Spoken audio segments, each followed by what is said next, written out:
네, 우리 착한 이씨 상담소 팟캐스트 2회 2부 진행하도록 하겠습니다. 2부에서는요, 박수 한 번요? 네, 박수 한 번. 네, 2부에서는 우리 이제 9월 9일부터 수시 원서 접수가 시작되기 때문에 우리가 이제 어머님들이 챙기셔야 될 것들, 준비를 꼭 점검하셔야 될 것들을 몇 가지 말씀드리고, 그 다음에 얼마 전에 기사가 난 내용이 있는데, 그거 관련해서 좀 몇 가지 짚어보는 시간 갖도록 하겠습니다. 그래서 먼저, 지금 여기 보고 있으면, 네, 재밌는 게 많이 있는데요. 제가 준비했는데, 경험이 없으신 분들은 잘 모르실 수도 있어요. 그렇죠? 그러니까, 9월 9일날부터 원서 접수가 시작인데, 그때 하려고 하면 좀, 혼란스러울 수도 있어서 미리미리 준비해 놓을 게 필요하거든요. 예, 그 말씀드릴게요. 첫 번째는, 원서 접수를, 수시 원서 접수를 대학에 직접 하는 게 아니에요. 대학 홈페이지 들어가서 하는 게 아니라, 대행업체가 이제 진학사랑 UA라고 있어요. 이것도 이제 나중에 깊이 들어가면 이게 올해 수시까지만 열었고 정시부터는 또 이제 국가랑 이게 이완되고 이런 게 또 있는데, 어쨌든 중요한 건 아니고, 지금은, 원서 대행업체가 진학사 어플라이와 UA 어플라이라는 두 개의 사이트가 있어요. 이것도 우리 이제 나중에 밴드에 공지도 올릴 텐데, 여기 회원가입을 하셔야 돼요. 근데 중요한 거는 학생 이름으로 해야 된다는 거. 대학은 학생이 가지 어머니가 가는 게 아닙니다. 네. 어머님이 가입하면 어떻게 되는 거예요? 엄마가 전부로 가는 거예요. 그러니까 네. 어머니가 원서 접수하는 거예요. 어머니가 시험 보는. 그러니까 그게 아니라 학생 이름으로 반드시 그러니까 가입하십니다. 3월달쯤 되면 어머니들이 이제 정보를 찾기 위해서 가입을 하시거든요. 그건 이제 진학사와 UA라는 업체고, 원서 접수는 따로 해요. 혼란스럽고 너무 이제 국주하니까. 그래서 진학사 어플라이, UA 어플라이라고 하는 두 군데가 있어요. 그래서 학생 이름을 하라는 거 하나. 그러니까 요 구분을 해야 되네요. 그냥 어머님들이 가입한 진학사, UA는 그냥 입시 정보를 알려주는 사이트고. 그리고 모의 지원도 하고. 그렇죠. 모의 지원하고.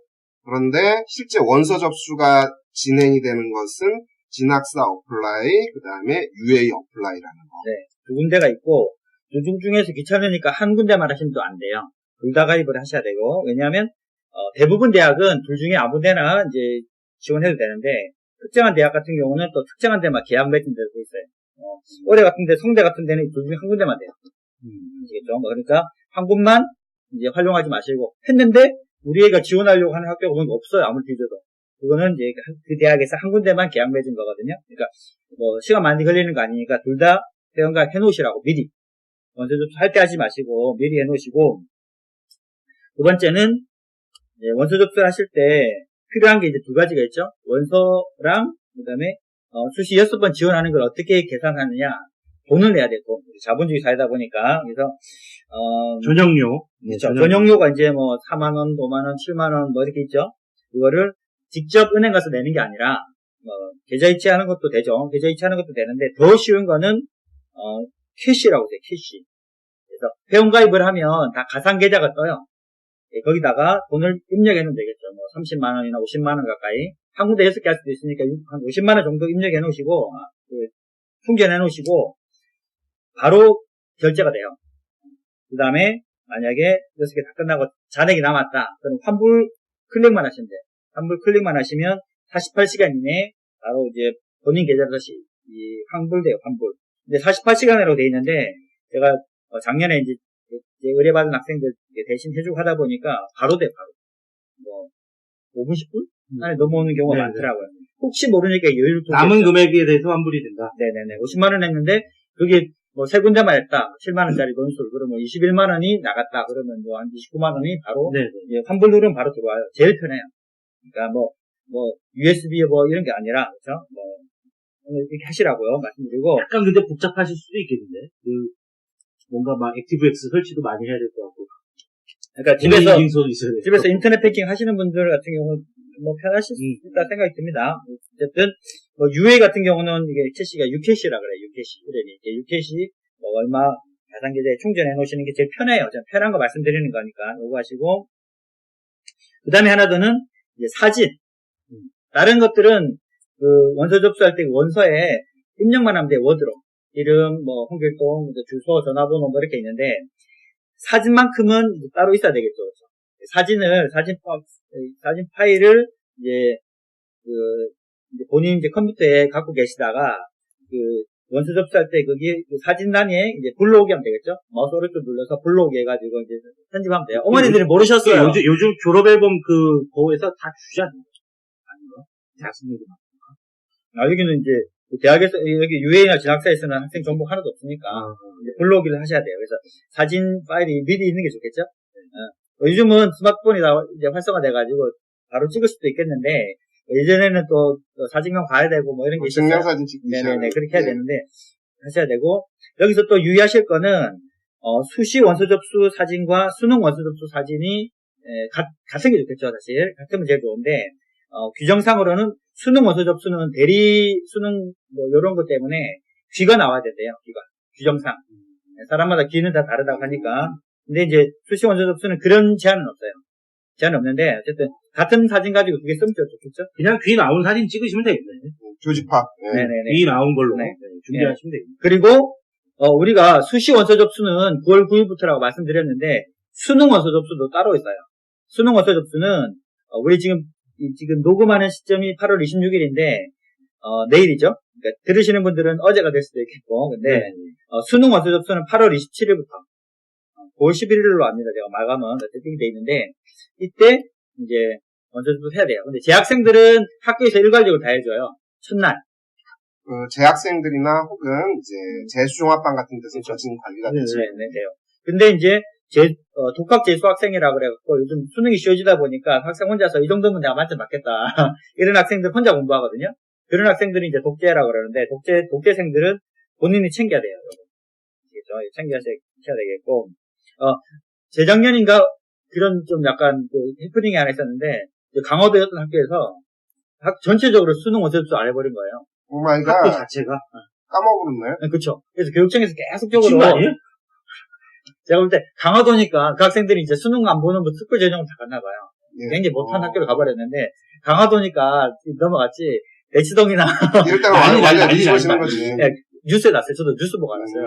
뉴스에 났었는데 그런 사례도 있는데 그러니까 이거는 수능 원서 접수는 꼭 하셔야 됩니다. 8월 27일부터 수능 원서 접수입니다. 주위에 재수생, 삼수생 꼭 알려주시기 바랍니다. 그래서 우리 밴드에 이걸 올렸죠? 네네. 지금 녹음하면서 올렸어요. 올렸고 제 같은 사례도 삼수생 여학생이 이제 독학으로 공부하면서 자기는 정시로 간다 이랬기 때문에 수시 원서 접수를 신경도 안 썼어요. 그러다 보니까 수능 원서 접수랑 헷갈려 버린 거예요. 그래서 수능 원서 접수를 안 해서 정시 준비하는 학생이 정시는 원서도 못 쓰는 케이스가 있었어요. 아예 보지도 못하고. 보지 못하는 거니까. 그렇죠. 그럼 대안이 있어야지. 대안은 이제 수능 안 봐도 되는 논술 전형에. 근데 다 떨어졌어요. 그러니까 계속 동쪽만 파다가 간 건 서쪽으로 갔잖아요. 그게 말이 안 되는 거죠. 어쨌든 이런 거는 조심하셔야 되는 거예요. 특히 어려운 더 조심해야 돼요. 독학제 수생들이 많아져서. 그래서 독학제수는 난 수능에 올인할 거야. 수능 100% 수시적 신경 쓰면 안 돼. 작년에 수시에 신경 써가지고 수능 망쳤어. 그런 경우도 있거든요. 조심하십시오. 이거는. 그 다음에 하나 더는 접수 기간이 있는데 대부분 다 아세요. 9월 9일부터. 근데 마감은 왠지 몰라요. 마감은. 이게 학교마다 달라서 그러거든요. 그러니까 9월 9일부터 해서 15일까지인가요? 그 범위 내에서 각 대학 자율로 3일 이상 네. 이렇게 돼 있어요. 그러니까 좀 인기 대학일수록 짧게요. 서울대 같은 경우 3일만 뭐 이렇게 되고 또 뭐 4일 정도 하는 학교, 5일 정도. 그래서 9월 11일 날 마감의 학교가 많고 12일도 많아요. 네네. 6일 동안 길게 하는 학교도 좀 대부분 되고요. 그러니까 마감 날짜 맞춰서 지원하잖아요. 대부분 첫날 지원하는 경우도 많지는 않지만 그래서 원서 접수 기간이 있어요. 마감이 5시인지 6시인지 이것도 중요합니다. 시간도 다르지 않나요? 네네. 마감 시간. 그러니까 대학마다 네. 그러니까 9월 9일부터 뭐 11일이다 그러면 9월 9일, 9월 10일은 24시간 다 되죠. 인터넷으로 지원하니까. 근데 마감 날짜가 있을 때는 그 시간이 5시냐 6시냐 이렇게 있고 그다음에 여기서도 보통 보면 그 주식 투자처럼 실시간으로 이게 막 되는 게 있는데 실시간으로 되진 않고요. 보통 대부분은 아침 10시에 한 번, 오후 2시에 한 번, 그러니까 6시에 한 번. 지원율 통계 말씀하시는 그렇죠. 거죠? 지원율 통계가 나오는데 보통은 이제 마지막 날 같은 경우 6시다 그러면 6시는 안 나와요. 그럼 이제 다운될까봐, 폭주될까봐. 그러니까 한 2시나 1시에 마지막 나오거든요. 그때 보고, 그때 경쟁률을 보고, 예를 들어서 논술이나 교과전형 같은 경우는 눈치 작전 할 수도 있으니까 그렇게 하시는 거고, 종합전형은 그럴 필요가 없겠죠. 이게 서류가 이제 학과에 맞춰져 있으니까 그렇게 하시면 되겠고요. 그 다음에, 나중에 이제 진짜 9월 9일날 되고 이럴 때는, 그것도 한번 눈치 작전 해보고, 그것도 팁을 내가 이제 할 수 있겠습니다. 그 다음에, 서류 있죠, 서류. 자소서랑 추천서 같은 경우는 마감 날짜가 있어요. 마감 시간이 있고. 근데 일반적으로는 원서 접수 다음날. 같이 해버리면 혼란스럽잖아요. 같은 5시, 6시 해버리면 원서도 넣어야 되고, 자소서도 넣어야 되고, 추천서도 넣어야 되니까, 보통 하루 정도 여유도, 24시간 정도 여유두니까, 마감 날짜와 시간, 그렇죠? 그것도 하셔서. 근데 자소서 같은 경우는 본인이 입력하는 거니까, 원서 접수 끝나자마자 그날 저녁에 입력하면 돼요. 입력하면 되고, 일찍 입력해도 되고, 되는데, 그 다음날까지 버텼다가 더 수정해서 올릴 수도 있는 거고. 근데 그런 건 위험한 게, 추천서를 입력해야 되는데, 추천서는 자소서가 입력되고 나서 입력하는 거라서, 그래 돼버리면 이게 좀 시간이 빠듯해요. 그러니까 자소서는 빨리 좀 입력해놓고. 그건 가능한가요? 올리고 난 다음에 수정하는. 수정은 다 되죠. 되는데, 그러니까 돈 내고 나면 안 돼요. 돈 내고 나면 안 된다고. 돈 내고 나면 안 된다. 그러니까 최종적으로 완벽하게 내가 수시 1회 썼다, 2회 썼다 이게 이제 돈을 UPC에서 그러니까 클릭하고 저기 결제를 딱 하고 나면 그 다음부터 이제 수정이 불가능. 그러니까 그 전까지는 가능. 네, 그러니까 미리 자소서를 입력해놓고 수시로 수정하면 되죠. 해야 되는데 자소서가 입력이 돼야 이제 이어서 이제 추천서까지 간다. 선생님이 입력할 수 있는 그 권한이 생겨요. 권한이. 선생님이 마음대로 추천 못하잖아요. 학생이 지원해야 추천하지. 그래서 추천서 같은 경우도 마감 날짜와 시간을 봐서 선생님이 여유 있게 쓰실 수 있게. 선생님들이 많이 바쁘시잖아요. 지금 학생이 한 반에 여러 명이니까 그렇게 하시고 중요한 거는 추천서 같은 경우는 선생님들이 바쁘시니까 써준다 해놓고 입력을 바빠서 못하는 경우가 많아요. 그러니까 수시로 체크, 수시로 문자로 좀 이제 넣어달라고 환기를 시켜주시는 게 필요합니다. 그 다음에 또 하나 더는 이제 자기소개서 같은 경우도 이제 지금 이제 보관하실 때 고장날 수도 있으니까 우리 자녀들 인생이 걸린 문제다 보니까 USB 같은데 따로 보관하시든지 네이버 메일로 4개 쓰기 같은 거 하시든지 보관해 놓으셔야 돼요. 백업을 해놓으라는. 그죠. 전문 용어를 쓰셨거든요. 제가 문과라서 백업을 해 놓으셔야 그렇죠. 그래서 맞는 통치하기죠. 문과라는 게. 그래서 따로 보관하시면 좋겠어요. USB가 됐든 아니면 네이버 메일이나 네이버 엔드라이브, 구글 드라이브 같은 데다 올려놓으셔서 한마디로 쉽게 표현하면 백업이죠.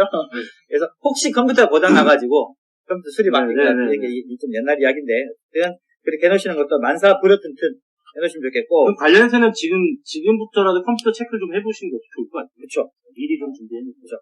그래서 그 다음에 이제 마지막으로 보통은 이제 입학처 홈페이지 들어가셔갖고 입시 요강 같은 거 최종본을 다운받으셔서 정독을 하시는 게 필요할 것 같아요. 그러니까 그 설명회 가셔가지고 5월달, 6월달 설명회 가셔가지고 그 삐까뻔쩍한 컬러풀한 리프레시들 받아오셨는데 그게 바뀐 경우가 가끔 있어요. 예. 최종적으로 마지막에 가가지고 마지막에 바뀌는 경우 있는데 그거를 모르면 모든 건 학생 책임이거든요. 조그맣게 이제 약반으로 돼 있죠. 그런 것은 그렇죠. 그러니까 마지막 이제 지원하기 전에 직접 입학처 홈피에서 입시 요강을 다운받아서 정독하시는 거. 그러니까 우리 자녀분이 지원할 학교니까 몇 개 안 되겠죠. 안 남았자 6개 넘지 않을 거니까 그렇게 해주시고 그 다음에 여기 없지만 6회 제한에 해당 안 되는 학교들을 쓰실 경우도 있으시면 그쪽은 또 나름대로 또 6번에 안 들어가니까 부담 없이 하실 수 있을 겁니다. 그러니까 6회 제한 수시 그거는 이따 나중에 그 자료에 있을 거고요. 그 얘기는. 근데 관련해서 제가 이제 하나 더 말씀드리자면 만약에 논술을 보신다 아니면 면접도 마찬가지인데요. 만약에 이제 그거는 원서 접수랑은 상관이 없는데 입시 요강을 정독하실 때 준비물들이 좀 다른 거, 준비물들이 학교별로 까만 볼펜만 준비하라든가, 연필로 한다든가, 이게 다 다른 이런 거 제가 나중에 이제 이런 것들도 정리를 해서 한번 밴드에서 미리 올리도록 할 텐데, 그런 거. 그 다음에 6회 외에 그게 이제 그거도 아까 기사에서 좀 얘기를 하려고 했는데, 간단하게 얘기해 주시죠. 그러니까 6회 제한에서 벗어나 있는 대학들이 있어요. 이게 이제 뭐냐면은, 교육부 소관이 아닌 대학들이거든. 그러니까 특별법에 의해서 이제 조율을 받는 대학들인데 쉽게 표현하면 이제 특목대라 그러죠. 특목고와 비교돼서 특목대. 특목고만 있는 게 아니라 특목대도 있다.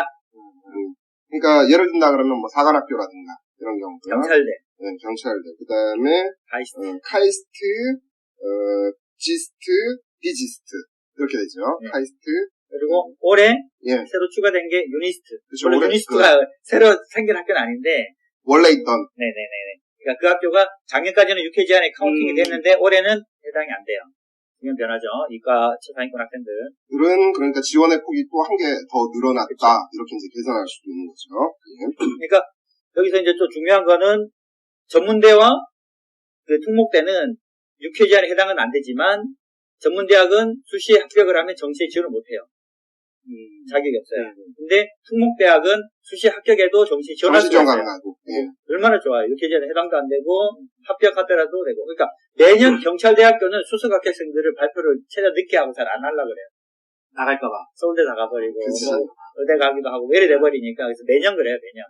그러니까 그 자체가 전제 조건이 그거죠. 붙어도 정시에 뭐 또 시험 볼 수 있다. 서울대나 의대를 쓸 수 있다라는 거기 때문에 그래서 그 기회를 좀 잘 활용해 보시면 되겠고. 그래서 뭐 그 보통 말할 때 이제 설명에 제가 이제 강의 많이 하니까 그럴 때 그 포항공대랑 카이스트 차이점이 뭐냐? 뭐 너무 좋은 그 공대고 다 좋은데 포항공대는 6회에 해당되고 카이스트는 해당 안 되고 그 차이밖에 없다.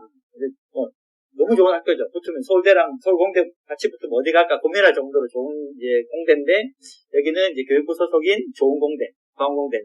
아, 그러니까 카이스트는 옛날에 이제 과학기술부라고 있었잖아요. 네네. 그쪽 소관인데 생각해보니까 과학기술부 지금 교육부가 되버렸네. 그죠?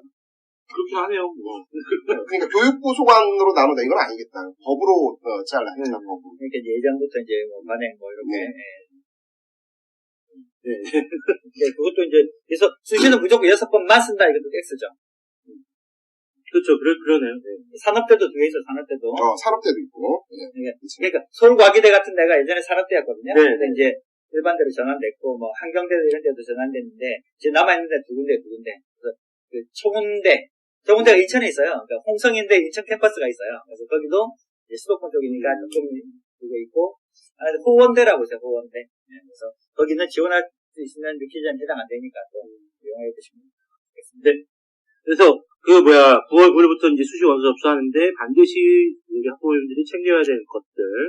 아, 그리고 네. 아까 원서에서 다른 건 모르겠는데 제일 중요한 거는 전화번호예요. 전화번호. 아, 그치. 전화번호 무지하게 중요하죠. 다른 거는 뭐 주소가 뭐 이게 뭐 번지수가 다르다든지 뭐 아버님 성함이 바뀐다든지 아무 상관없어요.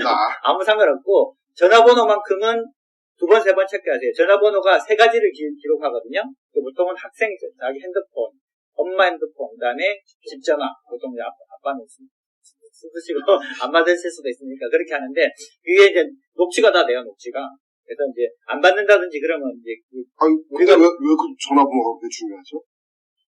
추가가 아니라 정확한 용칭은 이제 충원 합격자들 때. 그치. 예. 추가 합격이라 그러는데 그건 이제 충원 합격자에 인원을 보충한다. 충원 합격자들 할 때 이제 초반에는 이제 인터넷 홈페이지에 올려요. 1차, 2차 같은 경우. 근데 3차, 4차, 5차, 6차 이렇게 뽑을 때는 시기적으로 올리고 24시간 뒤에 뭐 이렇게 바쁘니까 전화를 계속 돌려요. 그래서 그게 전화 찬스라 그러죠. 그렇죠. 전화 찬스. 그래서 1년에 한 번씩 이제 검색 1위 올라가는 게 이제 전찬합이라고 그래요. 전찬합. 전화 찬스 합격. 이런 용어가 이게 이제 입시 용어 은어가 있는데 거기에 전화번호를 잘못 기록했다. 100% 다 학생한테 피해가 가요. 그러니까 전화번호만큼은 정확하게 두 번, 세 번. 더군다나 이제 수시도 이 충원 합격률이 굉장히 높습니다. 옛날하고 달라지는데 몇 번 하죠? 저 며칠까지 지금 60번 하지? 길어졌어요. 올해 22일까지예요. 며칠부터지? 이게 11일부터? 그랬던 것 같아요. 예전보다 길어져가지고. 그러니까 작년하고 비교해서 차이점이 원서 접수 기간이 짧아졌어요. 네. 지금 6일밖에 안 되잖아요. 근데 추가 합격자 그 기간이 길어졌어요. 그 차이가 있어요. 이동도 좀 상당할 거고. 그쵸. 그러니까 전화번호는 더 중요하다. 연세반이 일어날지. 특히 학생부 전형 쪽의 특성이 그거잖아요. 중복 합격자가 무지하게 많이 나오고 뭐 하나 선택하는 거 연세반. 네, 그리고 또 좀 더 기다려보신 그런 특별하게 있으시기에. 네. 그래서 우리 원서 접수 준비물 체크리스트 오면인데도 20분이 지나가 버렸네요. 네, 그래서 요거 이제 요거 하고, 그 다음에 이제, 얼마 전에 모 일보에 기사가 올라왔는데, 여기 이제 수시 관련된 질문, Q&A 형식의 이런 기사였는데, 그 중에서 이제 저희가 몇 가지 정도는 좀 같이 얘기를 좀 해봤으면 좋게 있어서, 첫 번째는 여러 가지 내용이 쭉 있는데요. 여러 가지 내용인데, 요 기사 제가 나중에 링크를 한번 올리도록 하겠습니다. 수시 모집은 상향 지원이 기본이다. 라고 하면서, 그래서, 이제 안정, 적정, 이런 이런 것을 식의 고려하라, 이런 내용이 여기 있었거든요. 이제 그거에 대해서, 이렇게 얘기해서. 우리가 이제 안정이니 적정이니 하는 거는, 어떤 결과물이 나왔을 때 그걸 판단할 수가 있습니다. 그러니까 정시에서 이제 적용이 되는 것인데, 수시에서도 적용이 되는 건 있을 수 있습니다. 학생 교과 유형 같은 경우는 이미 어떤 내가 결과물을 다 가지고 지원을 해야 되기 때문에, 경쟁자들하고 비교해서 안정이냐, 상향이냐, 하향이냐, 이런 걸 판단할 수 있지만, 논술이라든가 혹은 학생 종합 같은 경우는 그 결과물이 없는 상황이에요. 결과물이라는 것은 논술 같은 경우는 시험을 봐야 되는 거고, 학생부 종합 같은 경우도, 그러면 이제 좀 특이하죠. 면접을 보든 그러면 그 대학의 어떤 판단이 있든 이런 상황이 있어야 되기 때문에, 실제 어떤 우리가 상향, 하향이라는 기준을 잡기가 어렵다. 이렇게 얘기할 수 있습니다. 근데 이게 상향이라는 게, 보면 이제 두 가지 측면이 있을 수 있을 것 같은데, 정시에서 이제 수능으로 가지 못하는 학교 혹은 학과가 될 수도 있고요. 그렇죠. 그런 게 하나가 있을 것 같고, 또 하나는 상향의 의미가 뭐냐면 경쟁률도 있고, 인기학과 비인기학과 이런 것들이 좀 있을 것 같긴 한데, 또 이게 이제 정확하게 상향이다, 우리가 일반적으로 얘기하는 어떤 결과를 가지고 지원을 했을 때 상향 지원이다, 하향 지원이다 이런 것들은 정시나 교과에 영향을 주는 거예요. 그렇죠. 네, 맞아요. 말씀하신 것처럼 예를 들어서 종합전형과 논술에 해당이 안 되는 경우가 많아요. 그러니까 사례를 말씀드려도 작년에 한양대 종합전형에 불합격한 학생이 서울대 종합전형에 합격해버리는 그런 사례도 있어요. 네. 근데 서울대는 상향이고 한양대는 하향인가요? 이런 게 어렵지. 그것도 아니고 논술 같은 경우도 유형이 중요한 거예요. 유형이. 예를 들어서 영어가 아주 약한 학생이 영어 제시문에 들어가는 이화여대 같은 경우. 그럼 하향이에요, 그게? 아니죠. 자기가 연대, 고대 가고 싶은 학생이 돼 있는데 영어가 약하다. 그러면 이화여대 논술 제시문에 들어가는 인문 1 이런 쪽은 하향이 아니죠. 그렇죠. 더 무모한 전략이 되는 거거든요. 그러니까 교과나 나중에 정시에서 수능 성적, 그러니까 결과물이 나와 있는 그런 쪽에서는 낮추고 높이고 그게 가능한데 하향지원, 안정지원 말이 맞는데 논술과 그다음에 여기 이제 종합 같은 경우는 상향, 하향이 의미가 없다. 그리고 그러니까 맞는 경우도 있지만 그렇죠? 어느 정도 있는데 근데 다른 측면이 하나가 이게 수시의 이점을 우리가 이제 최대로 살린다라는 게 뭐가 있냐면 이게 있어요. 그러니까 정시 기준으로 얘기하면 예를 들어가지고 표준 점수 합산이 한 500 얼마다. 인문계 기준으로 500 정도 잡니까? 내가 이제 나군에 정시에서 이제 표준 합산 기준으로 해가지고 중앙대를 지원한다고 할게요. 예를 들어가지고 중앙대한테 미안할 수도 있는데. 근데 그러면은 정시에서 지원할 수 있는 게 이제 3개잖아요. 근데 중앙대 하나 했어. 그럼 가군에다가 이제 쓸 수 있는 게 어디까지냐? 기껏해야 또 중앙대라고. 중앙대 이렇게 나눠서 하니까. 그리고 좀 올려봤자 어디까지 올라갈 수 있을까? 성대 정도? 그 다음에 가군 갔더니 쓸 게 없어. 이렇게 돼버리는 그런 상황이에요. 그러니까 정시 내지는 어떤 학생 교과 유형에서는 지원할 수 있는 폭의 한계가 있습니다. 상향을 한다 할지라도. 하지만 논술이라든가 학생 종합 같은 경우는 상향은 제한이 없다 이렇게 생각하시는 게 맞아요. 내가 어느 대학에 최저학력 기준을 완수할 수 있다면 그냥 똑같이 그냥 쫙 올려가는 거거든. 그러니까 중앙대 이과 기준으로 하면 중앙대로 했을 때 2개 영역 합비 4등가 아마 그렇게 될 거예요. 그럼 그거 가지고 왜 중앙대만 써? 어디까지 고대까지 치고 올라갈 수 있어. 2개 영역 가서 시험 잘 보고 합격하면 그거지. 떨어지면 잘 지키는 거지. 그래서 가급적이면 수시는 어떻게 하는 게 좋냐면은 스펙트럼의 폭을 넓혀라. 그러니까 아까 얘기한 사례 중에 우리 장영호 선생 얘기한 사례 중에 한양대 떨어지고 서울대 합격하잖아. 그죠? 이렇게 해야 되는 거지. 그게 수시의 그 이점이죠. 6번이나 쓰니까 6번을 다 붙을 만한 데 쓰고 우스갯소리로 수시 6개 다 붙어도 찝찝한 거예요. 처음엔 좋겠지만 너무 낮췄나? 첫처로부터도 기분이 찝찝해. 너무 낮췄나? 추가로 붙는 걸 좋아하죠. 눈 닫고 들어간다는 둥.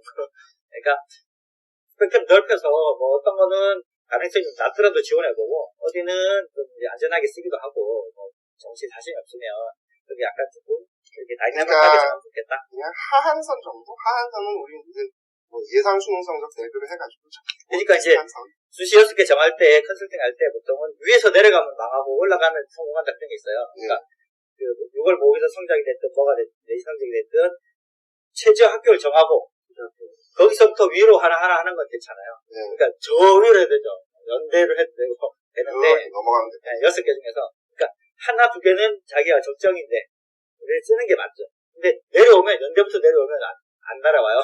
안 내려오고. 그리고 문제가 뭐냐면 설령 예상 수능 성적 대비로 내가 하향 지원했다고 할게. 그렇다고 합격이 보장되냐 이거야. 그것도 아닌 거고. 그죠. 시험 보면 다 떨어지는 거라고. 그러니까 가급적이면은 이제 스펙트럼 넓혀서 상향할 수 있으면 최대한 상향하는 게 좋고, 그리고 합격하면 기분 무지하게 좋습니다. 그러니까 학생부나 논술로 뽑은 애들이 그 대학 만족도가 높은 이유가 그거잖아. 뭐냐 전부 다 대박이잖아. 수시는 합격하면 기본이 대박입니다. 정시는 합격하면 기본. 그걸 왜곡해가지고 못 돌아오고. 다 준비해가지고 다. 근데 수시는 그게 정상이라는 사실이야. 이걸 우리가 자꾸 정시 기준으로 보지 말고. 수시는 수시에선 그게 당연한 정상이라고. 한양대 떨어지고 서울대 합격하는 게 정상이라고. 그렇죠. 이게 이제 다 다르기 때문에 그런 것들을 좀 감안하시면 좋겠고. 두 번째 나온 거는 아까 잠깐 얘기했는데 6회 지원에 포함되지 않는 학교가 올해 하나 추가됐다. 유니스트. 네, 그렇게 해서 지금까지 이제 신문에 잠깐 나왔던 그런 내용까지 좀 다뤄봤던 것 같습니다. 그래서 오늘은 1부에서는 우리가 이제 수시 전반적인 수시 지원 전략 혹은 수시 전반에 대해서 꼭 알아야 될 것들을 이렇게 드렸고, 2부에서는 지금 원서 접수했을 때 까먹지 말아야 될 체크리스트, 가장 마지막에 하나라도 이거는 절대 까먹지 말자. 제가 할 때 전화번호 같은데. 전화번호, 원서 접수할 때 전화번호 정확히 남기시는 게 가장 중요하다. 그리고 원서 접수를 했을 때 입력 다 하고 제출했다고 끝나는 게 아니에요. 결제를 해야 돼요. 계산을. 결제하지 않으면 지원하지 않는 거다. 일단은 전화번호 꼭 제대로 남기시고 결제를 제대로 한 걸로. 결제 제대로 하면 저 보지 않냐 그죠? 그 결제 꼭 하시는 걸로 하고, 오늘은 이번 시간은 이런 걸로 좀 마치도록 하고요. 다음 시간부터는 이제 사실적으로 이제 고3 어머님들은 이제 수시 관련해서는 다 제 말씀을 많이 들어도 많고요. 실제로는 더 하고 싶었는데 네네네. 우리가 이제 출발한 지가 그거는 이제 우리의 열정이 너무 넘쳐서 그런데 다음부터는 우리 저학년 어머님들 좀 들으실 수 있는 것들, 그래서 입시 강좌 아니면 입시 용어 설명 아니면 이런 것들 위주로 학습 알아보는 학습법도 괜찮고 그런 쪽으로 좀 하도록 하겠습니다. 네, 오늘 고생하셨고 다음 방송 시간에 뵙도록 하겠습니다. 네, 수고하셨습니다.